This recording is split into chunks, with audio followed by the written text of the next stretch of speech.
أعوذ بالله من الشيطان الرجيم. بسم الله الرحمن الرحيم.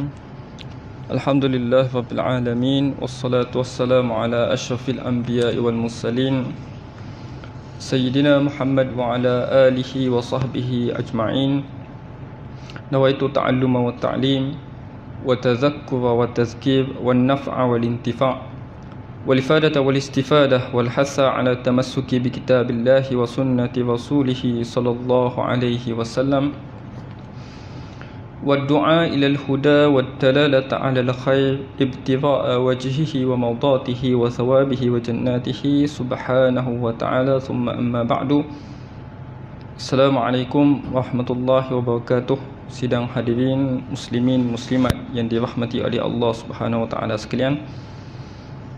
InsyaAllah kita akan menyambung pengajian kita di dalam kitab Aqidatul Tahawiyah yang dikarang oleh Al-Imam Abu Ja'far At-Tahawi rahimahullahu wa nafa'anallahu bihi wa bi'ulumihi fid daraini amin.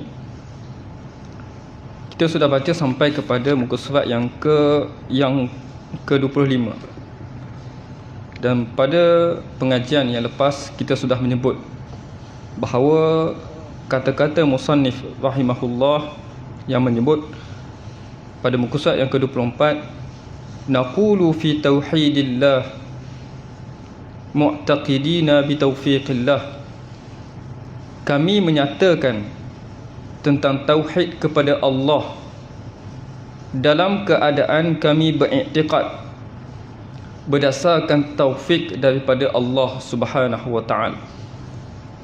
Jadi kita sudah bahaskan bahawa Imam Abu Ja'far At-Tahawi adalah bermazhab dengan mazhab Hanafi. Dan kebiasaan ulama yang bermazhab dengan mazhab Hanafi ini beraliran ataupun bermazhab dalam akidahnya Maturidi. Jadi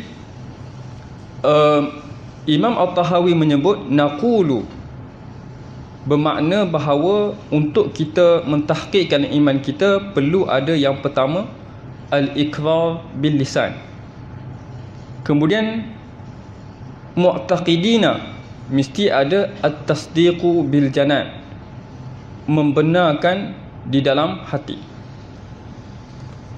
Ini disebut sebagai syarat sah iman. Syarat sah iman. Di sana ada syarat sempurna iman. Sempurna iman tiga perkara. Al-iqrar bil lisan, mengucap dengan lisan. At-tasdiqu bil janan, membenarkan dengan hati. Yang ketiga, al-amalu bil arkan, melakukan amal ibadat apa yang disuruh oleh Allah dan juga meninggalkan apa yang dilarang oleh Allah Subhanahu wa taala. Ketiga-tiga ni disebut sebagai kamalul iman. Jadi untuk sempurna iman mesti lengkap tiga perkara. Mengucap dua kalimah syahadah, membenarkan dalam hati atas ucapan syahadah kita, dan beramal dengan muqtada asy-syahadah, solat, puasa, zakat dan juga sebagainya. Cuma untuk syarat sah iman, tadi syarat sempurna, syarat sah iman bagi ulama ataupun bermazhab dengan mazhab Maturidi kena ada dua. Yang pertama al-iqrar bil lisan, at-tasdiqu bil janan. Mesti lafazkan syahadah, mesti yakin syahadah yang kita sebutkan tu. Asyhadu an la ilaha illallah wa asyhadu anna Muhammadar Rasulullah. Mesti ada dua. Ini di sisi mazhab Maturidi. Di sisi mazhab kita golongan mazhab Asy'ari, golongan Asy'ariyah, hanya at-tasdiqu bil janan. Membenarkan dalam hati dah kira sebagai mukmin. Membenarkan dalam hati dikira sebagai mukmin. Dan kalam yang masyhur dalam perkara ini disebutkan bahawa khilaf antara golongan bermazhab Maturidi dengan mazhab Asy'ari adalah asy-syahadah tu sama ada syartul iman ataupun syartul iman. Apa maksudnya? Di sisi kita adalah syartul iman. Syahadah tu adalah syarat untuk liijra'i al-ahkami al-amaliyah. Maksudnya apa? Di sisi kita, kalau seseorang tu beriktikad, yakin dengan syahadahnya, dah beriman, tapi tak sebut lafaz tu, itu dah dikira beriman. Tetapi kalau dia sebut, maka berlakulah amalan,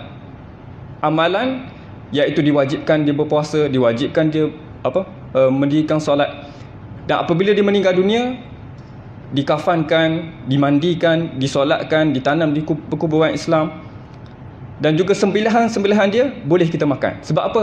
Dia untuk melengkapkan amalan-amalan amaliyah ke atasnya. Jadi dengan mengucap syahadah itu adalah syarat kepada untuk melaksanakan amal-amalan berkaitan dengan amal-amal yang kita sebutkan tadi. Jadi kalau tak sebut pun dia masih mukmin. Contoh dia tak mengucap pun sekali pun dalam hidupnya kalimah syahadah, tapi dalam hatinya membenarkan Allah Taala Tuhannya, Nabi Muhammad itu adalah Rasulullah sallallahu alaihi wasallam, tapi tak mengucap syahadah, di sisi kita mazhab Asy'ari adalah dia beriman. Tetapi golongan Ahnaf dan juga golongan mazhab Maturidi kata mesti juga al-iqrar bil lisan. Dua ni syarat sah iman. Mesti seorang tu mengucap dua kalimah syahadah untuk dia dikira sebagai mukmin. Jadi golongan Maturidi ni lebih sikit. Dia syaratkan dua. Kita syaratkan satu je. Kalau benar ke dalam hati dah dikira mukmin walaupun tak mengucap syahadah. Tapi golongan Maturidi dia kena ada dua. Al-iqrar bil lisan, at-tasdiq bil janan. Adapun amal adalah penyempurna. Kalau seorang tu beriman, bersyahadah tapi tak beramal, dia masih mukmin. Dan apabila kita melihat perkara ini, adalah perkara itu khilaf pada sudut lafaz sahaja. Dan perkara ini tak membawa kepada sesuatu perkara yang kufur ataupun bid'ah. Kerana disebutkan oleh Imam As-Subuki dalam kitabnya Tabaqat Asy-Syafi'iyah, khilaf antara Maturidi dengan Asy'ari ada 13 permasalahan. Tapi kesemua permasalahan ini antaranya adalah khilaf lafzi, macam kita tafsirkan tadi.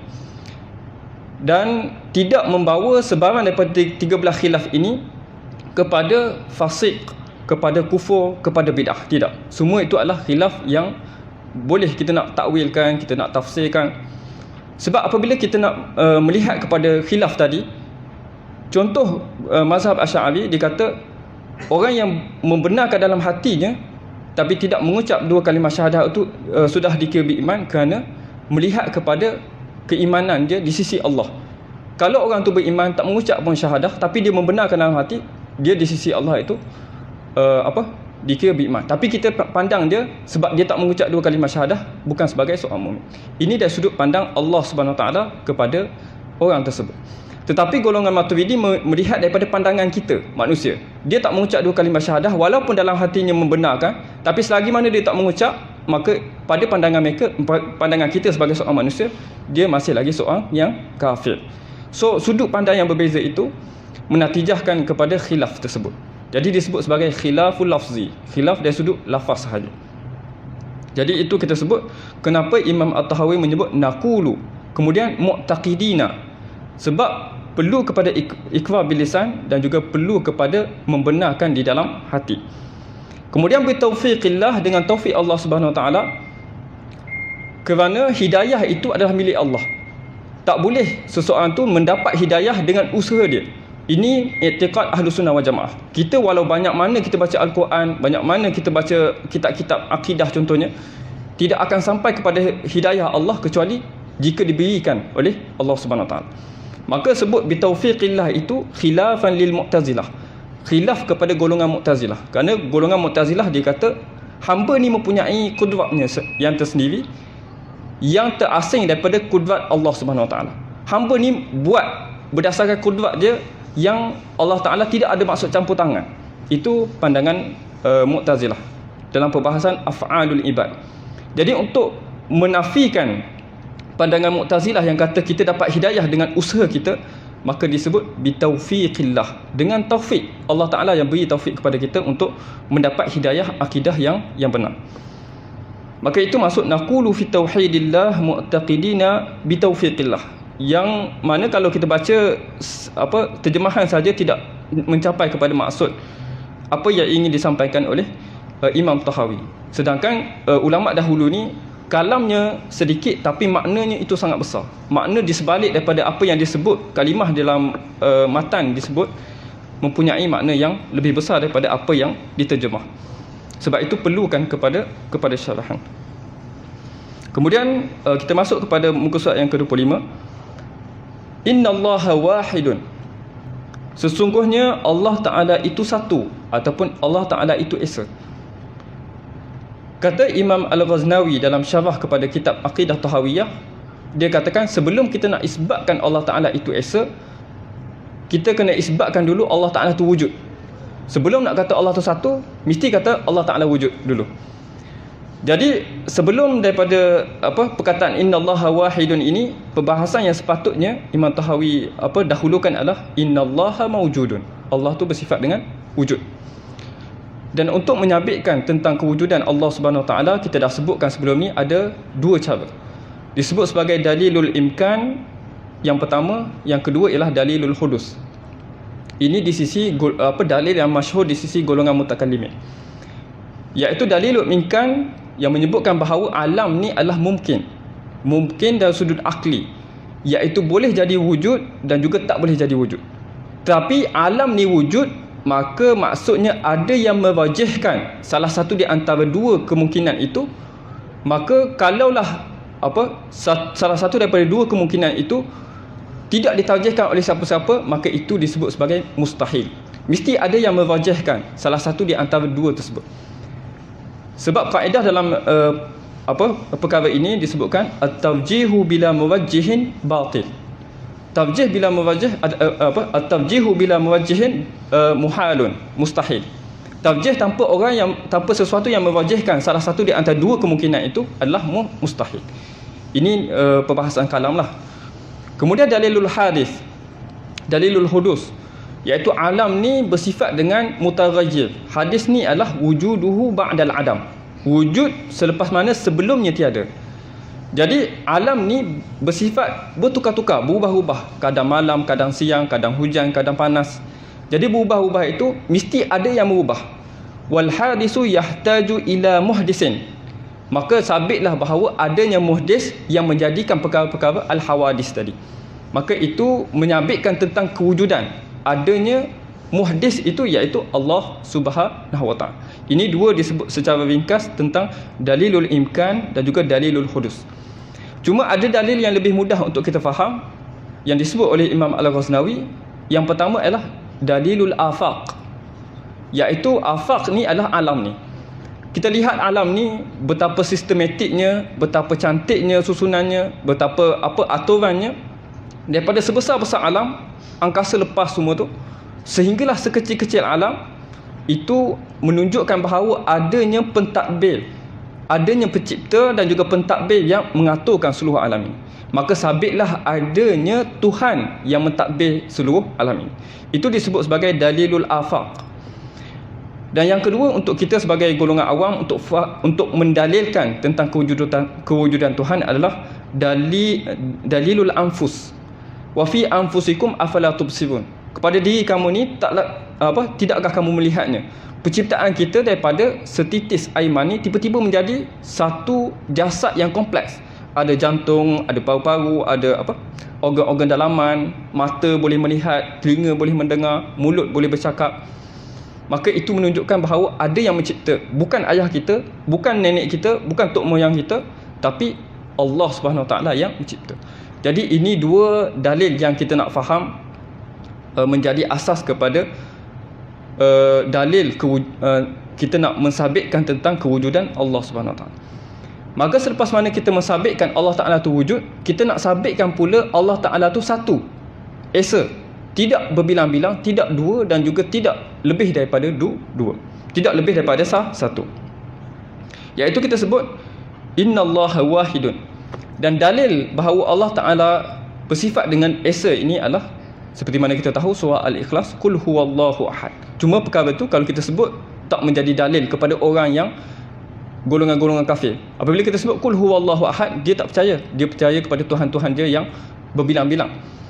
Dan dalil untuk kita berikan kepada orang lain adalah disebut sebagai dalilut tamanu', iaitu dalam firman Allah Subhanahu Wa Taala dalam surah Al-Anbiya ayat 22, "Lau kana fihima alihatun illallahu lafasadata." kalaulah ada Tuhan selain daripada Allah Subhanahu Wa Taala, maka hancurlah kedua-dua langit dan juga bumi. Macam mana contohnya?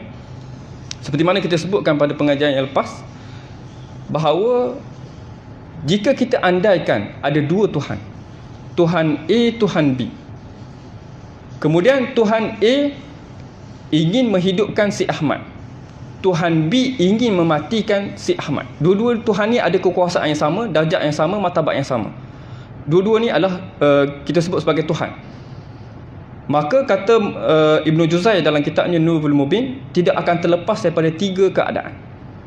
Kalau kita andaikan ada dua Tuhan, Tuhan A ingin menghidupkan Ahmad, Tuhan B ingin mematikan Ahmad. Jadi keadaan yang pertama, kedua-dua kehendak Tuhan tu terlaksana. Jadi Ahmad jadi apa? Ahmad hidup dan mati dalam satu masa. Ahmad hidup dan Ahmad mati dalam satu masa. Maka itu membawa kepada perkara yang mustahil, tidak akan berlaku. Perkara mustahil dari sudut akal, tidak akan berlaku. Baik, itu kalau dua-dua kehendak Tuhan tu terlaksana. Ihtimal yang kedua, kemungkinan yang kedua adalah kedua-dua kehendak Tuhan tu tidak terlaksana. Jadi Ahmad jadi apa? Ahmad jadi tak hidup, tak mati. Maka ini juga membawa kepada perkara yang mustahil. Boleh faham? Ahmad tak hidup, tak mati, dua-dua terlaksana. Kehendak Tuhan A, Tuhan B terlaksana. Maka itu adalah mustahil. Ihtimal yang ketiga adalah salah satu Tuhan ini kehendaknya terlaksana. Tuhan A ingin menghidupkan, Ahmad hidup. Tetapi Tuhan B ingin mematikan, Ahmad tidak mati, Ahmad hidup. Maka dalam keadaan tersebut, mestilah Tuhan A sebagai Tuhan kerana kehendaknya terlaksana, dan Tuhan B bukan Tuhan. Jadi Tuhan ada berapa? Seorang saja. Yang kehendaknya terlaksana, maka itulah sebagai Tuhan. Maka dengan perkara tersebut, kita sebutkan bahawa tidak boleh ada lebih daripada satu Tuhan. Kerana kalau lebih daripada satu Tuhan akan berjadi kepada tiga ihtimal tadi. Maka dengan itu sabitlah bahawa Allah Ta'ala ini bersifat dengan sifat yang esa. Allah Ta'ala ni satu. Itu disebut sebagai dalilul tamanu, untuk kita hujahkan kepada golongan-golongan kafir. Tapi untuk kita cukup Allah Ta'ala sebut qul huwallahu ahad, Allahus samad ila akhir surah. Kemudian kata musannif rahimahullah, la syarikalah. Kata para syurah kitab ini adalah takkid. Takkid ni maksud apa? Penegasan kepada apa sebelumnya. Allah Ta'ala satu, tapi tidak ada sekutu bagi Allah. Allah tidak ada sekutu bagi Allah. Wala syai'a mithluhu, dan tidak ada sesuatu pun yang menyerupai Allah Subhanahu Wa Taala. Ini adalah disebut sebagai sifat, kalau kita nak sifatkan wala syai'a mithluhu, ini adalah sifat wahdaniyah. Tidak ada sesuatu pun yang serupa dengan Allah. Maksudnya apa? Allah Ta'ala satu-satunya yang bersifat sedemikian, yang ada zat sedemikian, yang ada af'al sedemikian. Maka maksud wala syai'a mithluhu itu adalah sifat wahdaniyah, sifat keesaan Allah Ta'ala itu. Dan dua yang kita sebutkan tadi, la syarika lahu wala syai'a mithluhu, itu takkid kepada yang pertama tadi. Sebab itu kita letakkan dalam satu premis, Allah itu esa. Jadi yang kedua itu adalah sifat wahdaniyah. Sifat wahdaniyah adalah salah satu daripada sifat disebut sebagai sifat salbiyah yang 7. Sifat salbiyah ini sifat yang kita nafikan bagi Allah, bukan sifat yang sabit pada Allah, tapi kita nafikan. Kita nafikan apa? Kita nafikan at-ta'adudiyah. At-ta'adudiyah, kita nafikan berbilang-bilang. Jadi wahdaniyah ini ada pada tiga keadaan, ataupun ada pada tiga situasi. Yang pertama, wahdaniyatu fi zat. Kemudian wahdaniyatu fi sifat. Kemudian yang ketiga, wahdaniyatu fil af'al. Allah Ta'ala ini esa dari sudut zatnya, sama ada munfasil ataupun muttasil. Dan juga Allah Subhanahu Wa Ta'ala ini esa wahdaniyah dari sudut sifatnya, muttasil ataupun munfasil. Dan juga Allah Subhanahu Wa Ta'ala ni wahdaniyah, bersifat wahdaniyah dari sudut af'alnya, sama ada munfasil. Tapi untuk kita sebut sebagai al-qumum al-khamsah. Tapi ini perbahasan yang dalamlah di dalam ilmu kalam, cuma kita tak sentuh. Cuma apa yang nak disebutkan bahawa secara khulasahnya adalah tidak ada satu zat yang sama dengan Allah, tidak ada sifat yang sama dengan Allah, tidak ada af'al yang sama dengan af'al Allah. Itu secara khulasahnya. Kita menafikan adanya zat serupa dengan zat Allah, sifat seperti sifat Allah, dan juga adanya af'al seperti af'al Allah. Itu secara ringkas. Jadi kita telah selesai maksud Allah itu Maha Esa. Kemudian kata musannif rahimahullah, wala syai'a yu'jizuhu, dan tidak ada satu pun, tiada sesuatu pun yang dapat melemahkannya.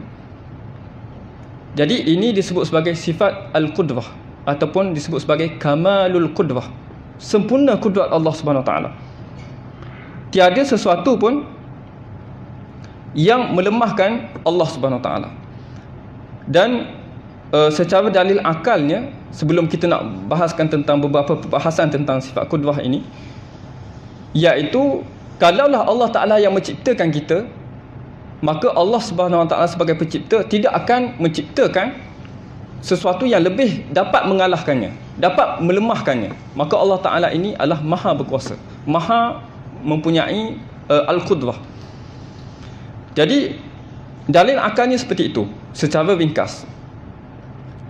Cuma ada perbahasan di dalam sifat qudrah ini, mungkin dalam kalangan kita tertanya, iaitu kita katakan Allah Subhanahu Wa Taala ini maha berkuasa. Kita tanyakan satu soalan, iaitu bolehkah Allah Subhanahu Wa Taala, cuma perbahasan ini tinggi sikitlah, kalau tuan-tuan dapat faham, maksudnya tuan-tuan ada keupayaan untuk masuk ke dalam ilmu kalam. Jadi yang pertama disebutkan adalah Allah Ta'ala ni bersifat dengan sempurna kudrahnya, maha berkuasa. Jadi soalannya, boleh tak Allah Subhanahu Wa Taala ini ciptakan Tuhan yang sama sepertinya satu lagi? Ataupun dengan lebih tinggi lagi, bolehkah Allah Ta'ala cipta Tuhan yang lebih hebat daripada dia?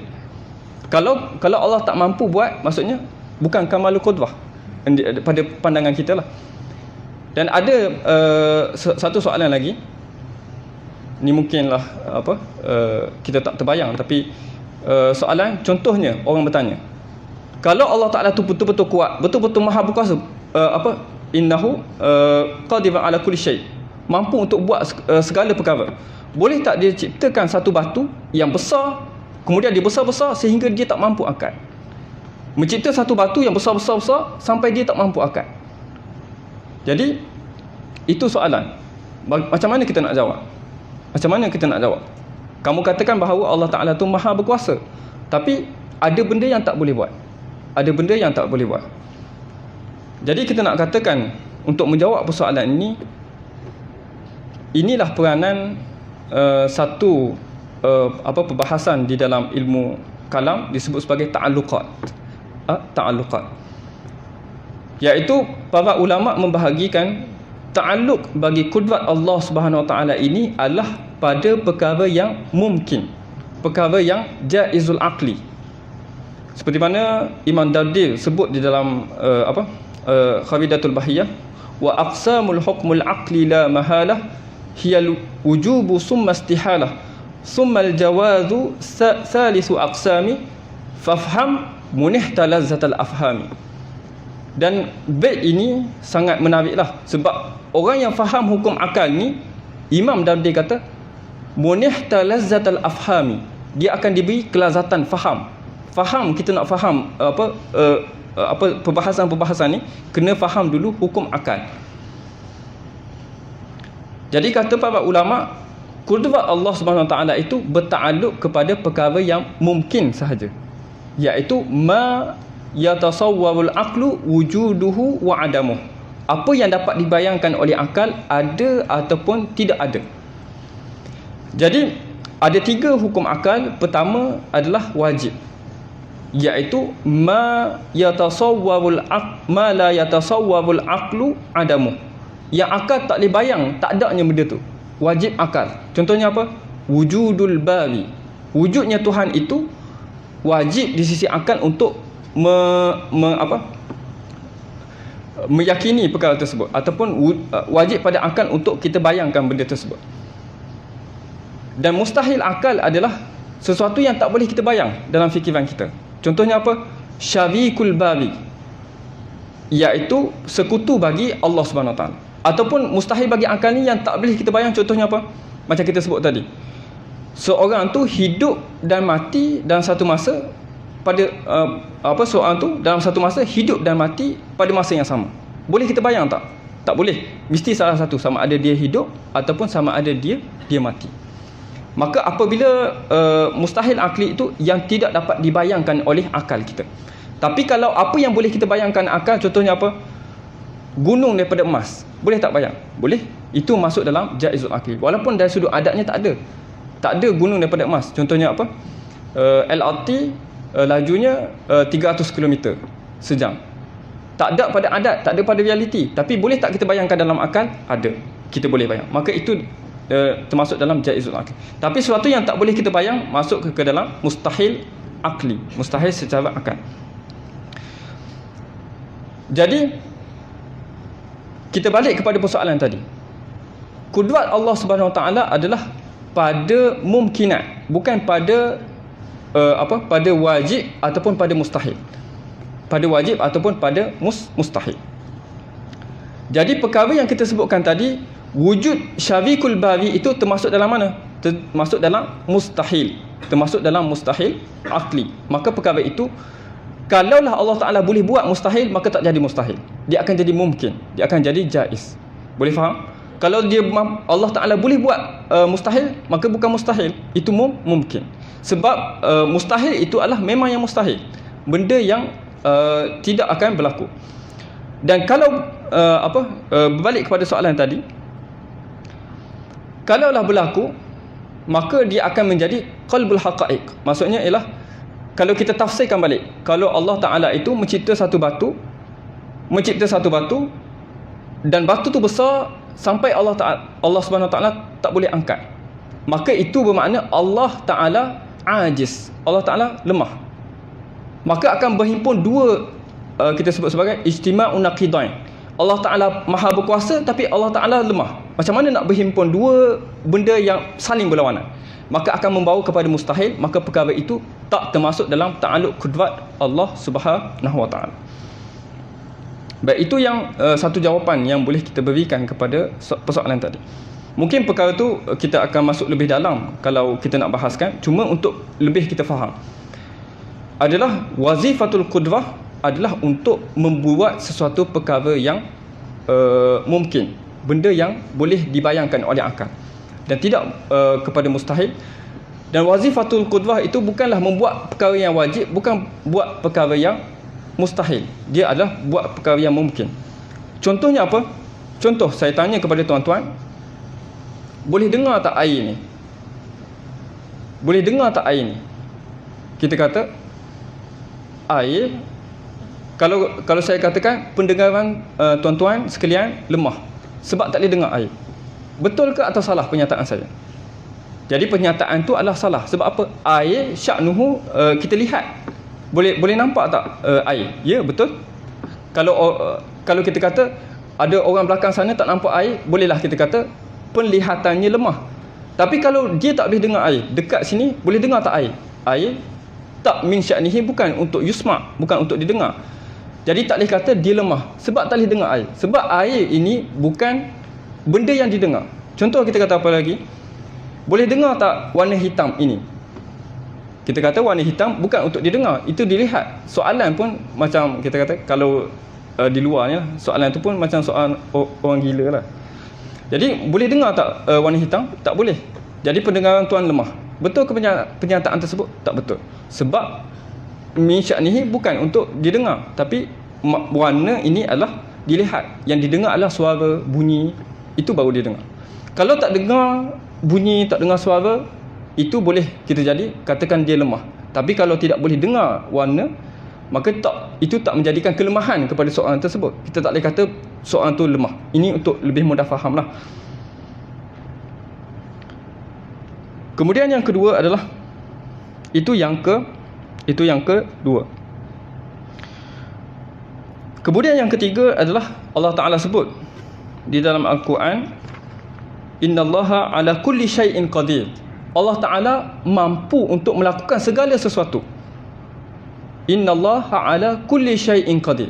Kita kena lihat apakah dimaksud dengan syai'. Apakah yang dimaksudkan dengan syai'? Syai' di sisi Asy'ariyah adalah yutlaqu ala al-mawjud, kepada benda-benda yang wujud sahaja. Yutlaqu ala al-mawjud, sama ada wujud tu wajibul wujud ataupun jaizul wujud.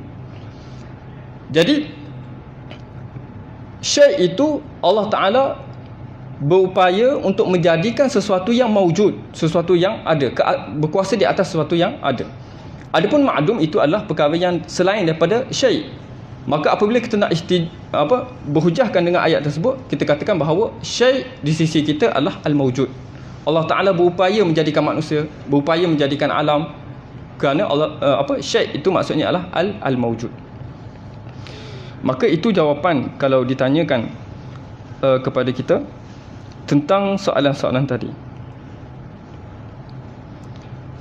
Kemudian kata musannif rahimahullah, wala ilaha ghairuhu, dan tidak ada Tuhan selain daripada Allah. Ini takkid kepada apa yang disebutkan, iaitu kembali kepada yang pertama tadi, tidak ada Tuhan selain daripada Allah Subhanahu wa taala.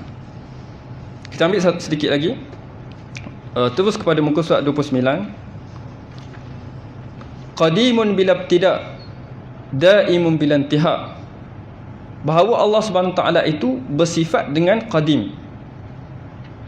Dan qadim ini, sifat qidam ini maksudnya adalah la awwala lahu, tidak ada awal baginya. Ataupun disebutkan la yasbiquhul adamun, tidak didahului sebelum adanya, iaitu didahului dengan tiada. Jadi maksudnya Allah Ta'ala ini bersifat qadim, tidak ada awal. Wal awwal wal akhir, tidak ada pendahuluan dan juga tidak ada perakhiran. Jadi itu disebut sebagai qadim. Cuma satu persoalan lagi, kalau Allah Ta'ala itu tidak ada permulaan, kita sebut qadim. Dan qadim ni di sisi kita hanya satu, boleh itlak kepada Allah Ta'ala saja. Cuba kalau kita bertanya kepada diri kita, kita ni wujud kan? Wujud sejak mana kita dilahirkan oleh ibu kita, wujud ke dunia. Sebelum daripada alam ruh, sebelum daripada kita ke alam dunia, sebelum daripada alam ruh, kita tiada, betul? Daripada mana kita tiada tersebut? Daripada waktu mana kita tiada? Ada tak awal daripada ketiadaan kita? Ni mungkin kena khayal lebih sikit lah untuk fahamkan soalan ni.